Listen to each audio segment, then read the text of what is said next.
Et donc, c'est très frappant.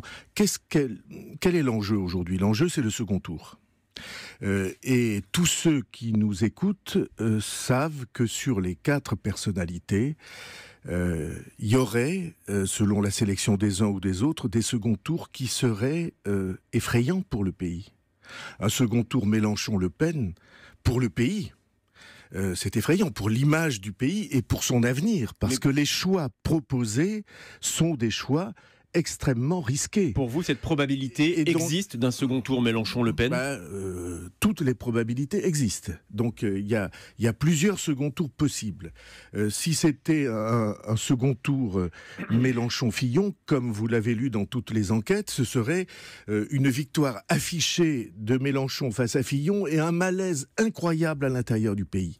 Et donc le seul second tour possible, le seul second tour qui donne des garanties d'apaisement du pays et de rassemblement du pays, le seul second tour possible, c'est celui où Emmanuel Macron, aujourd'hui en tête dans les enquêtes, soit sélectionné, parce que là... Face à qui ? Vous dites le seul second tour qui permettrait d'apaiser le pays, c'est Emmanuel Macron, face à qui ? Face à... On verra. Ça, les Français... Un second tour Emmanuel Macron face à Marine Le Pen, vous pensez apaiserait le pays ?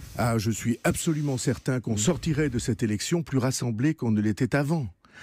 Parce que tout le monde voit bien que les propositions politiques qui sont les plus déportées sur la droite ou sur la gauche et qui par exemple disent on va sortir de l'Union européenne, est-ce que quelqu'un mesure quel chaos serait pour un pays, pour une économie, pour une société, la destruction de ce autour de quoi nous avons bâti nos précisément, dernières François Bayrou, décennies. vous parlez des